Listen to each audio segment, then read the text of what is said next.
Hello and welcome to another video that's part of the APUSH curriculum, period 2. We're going to be talking about transatlantic trade. Now, this topic is not necessarily just an event, it's more of a process or development that is going to cover the majority of the period 2 time period. So it's all around this learning objective, explain the causes and effects of transatlantic trade over time. And really what that's just referring to is trade over the Atlantic Ocean. And so this is part of our thematic focus of work exchange and technology. And there's actually three separate key concepts that are part of the framework that are important for you to pay attention to. So really this one, part A, is talking about the Atlantic economy that develops through extensive trade networks, acquiring, producing, exporting commodities that were valued in Europe. And then that continuing trade with Europeans increased the flow of goods and caused radical demographic shifts.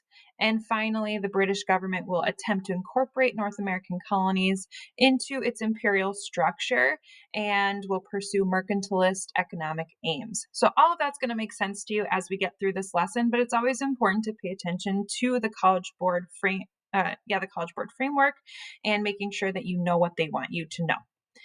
Okay, so we're going to review the establishment of transatlantic trade, talk about the British economic policy, specifically mercantilism and the Navigation Acts, and then we're going to finalize with triangular trade. So let's start off. The transatlantic trade really began with the Colombian Exchange, and that's a term you want to remember from period 1. It's where we start seeing goods and peoples shifting and going from one hemisphere to the other. And so that Colombian Exchange is going to really be the first step towards a more global economy. Now, was there trade across continents before? Yes, but not really between the Americas, Europe, and Africa. So it's a step towards globalization, and that's really one of the things that you'll learn about in this entire course is how America has participated in a global economy, how that has changed over time. Okay, so then moving on, we have our European colonization. So we have our major groups, the English, the Spanish, the French, and the Dutch. And in the mid 1600s, this is around the locations of where those colonies are located. But if you think about it, why are they in the Americas? What is their purpose? And it's really to enhance the wealth and glory of their parent parent country, the country over in Europe. And so there's competition between those nations for who is going to establish the most wealth in their colonies. But up until 1650, the English are going to sort of ignore the development of the colonies. So something changes in 1650. The British begin to pursue a policy of mercantilism. And this was a policy that was adopted by most European countries at the time. And it was this idea that there was only so much wealth in the world, and the more you had, the less of another person could have. And so it really sought to enforce strict control over trade, making sure that a country is exporting more than they import, because exports are something that will bring you money and imports are something that cost you money. And so it's trying to help a country become more self-sufficient, more wealthy. And so the purpose of colonies, this is key, the purpose of colonies is to enrich the parent company. So this begins to be the policy that Britain pursues after 1650. So some examples of how this will happen is that the British colonies will provide raw materials to Britain. Those raw materials will be turned into manufactured goods, and then those manufactured goods will be sold back to the colonies or to other nations. So that is one example of mercantilism in action. So here's kind of some images for you to help you understand the European view. So this cartoon at the bottom really shows kind of the idea that the purpose of a colony is to serve the mother or the parent country. And the images at the top, I really like this graph here where it shows those items going from the colonies to the mother country, and then the manufactured goods going back to the colonies. And then just remembering that a favorable balance of trade is going to include more imports and less exports. More exports, less imports. So, how is mercantilism actually going to be enforced? And this is a term you might want to be familiar with, the Navigation Acts. The Navigation Acts are going to be a series of laws that are passed from 1650 to 1673, and they're going to try to establish this strict system. And so, the main rules first, one rule would be that trade to and from the colonies can only be carried on English or colonial built ships.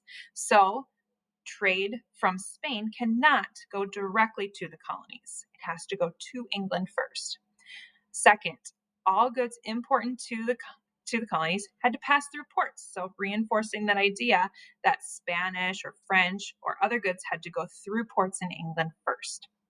And then specific goods, for example, tobacco from the colonies had to go directly to England. They could not go directly to other nations. So I've got a graph here to help you, or an image to help you understand. So transatlantic trade before 1650. We have, for example, a raw material. We have timber that can be shipped to various European countries.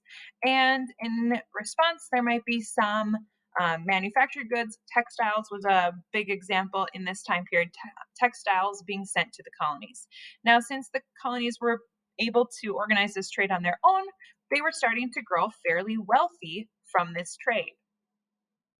Okay, so next we have the enforcement of the Navigation Acts. The Navigation Acts are now going to say that timber cannot go directly to Spain, and Spain cannot send their manufactured goods directly to the colonies. So now that that trade is gone, it now has to go through here. If Spain wants to trade with the colonies, they have to go through Britain first, and they will pay taxes on those goods, or the consumers in America will pay taxes on those goods. And that is going to make Britain wealthy.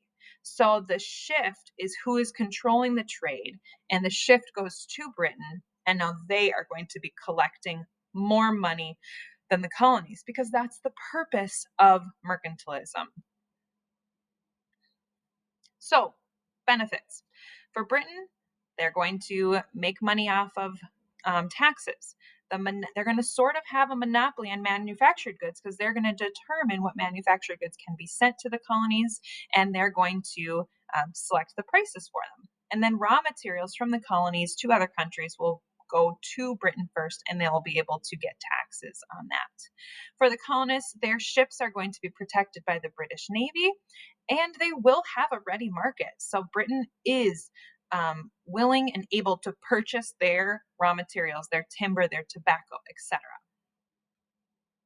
So here's an example of the Navigation Acts put into practice. So and I'm using dollars because we are here in the United States and that's what we understand now, but obviously that would not have been the monetary system of the 1600s.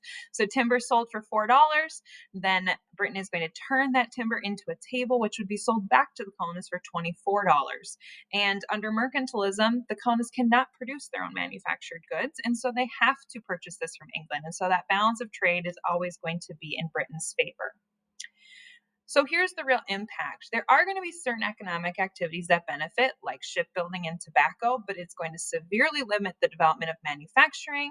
Farmers are going to be forced to accept low prices. They're going to have to pay higher prices for imported goods. And so colonists really are going to resent the policies and they will defy the acts through smuggling. So certain goods are simply going to be cheaper from the Dutch or from the Spanish. And so they're going to oppose these laws and engage in those trade networks with other nations illegally.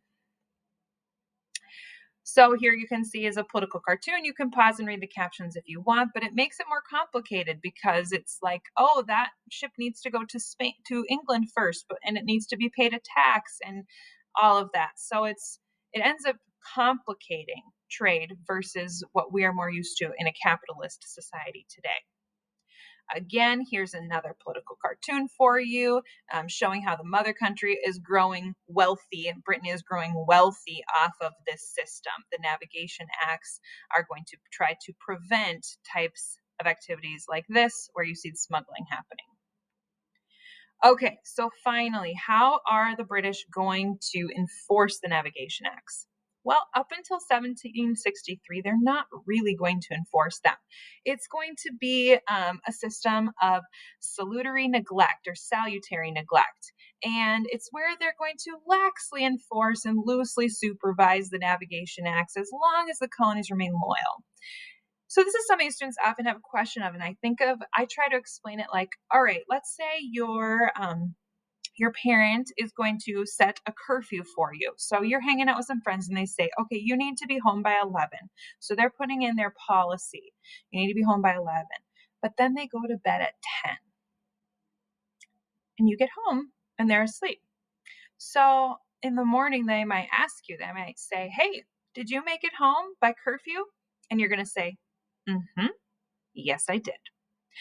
Now, do they really want to know whether you actually made it home? No, or home by curfew, because if they did want to know, they would have stayed up till 11.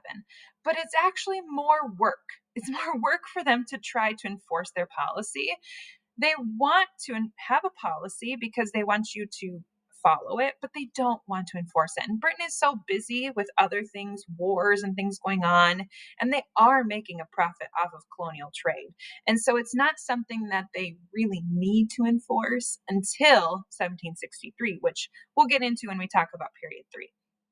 But the colonists are going to resist any attempts that they do make at enforcement, and they will become accustomed to autonomy, being able to govern and being able to control their economic activity apart from the British Empire.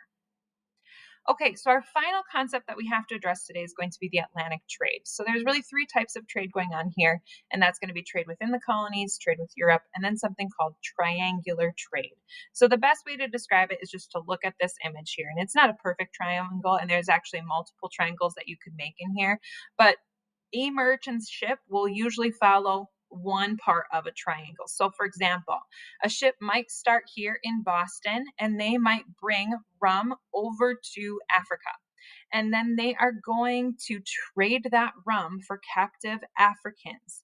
And then those captive Africans are going to travel on the horrific Middle Passage, which the Middle Passage is going to be discussed way more fully in topic 2.6, which is all about this British system of slavery. So Africans will be brought on the horrific Middle Passage to the British West Indies, and then they will be exchanged for sugarcane, and that sugarcane is going to travel back up to North America, Boston, for example, where the sugar will then be used to make rum, and so it continues. So one ship may do all 3 parts of that triangle and become wealthy at each port. And so there, as you can see, there are other aspects to the triangle. That's just one example of the triangular trade.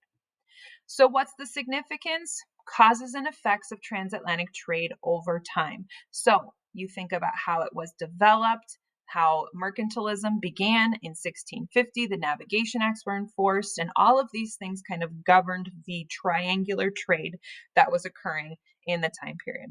So I hope that was helpful, and if so, please like and subscribe.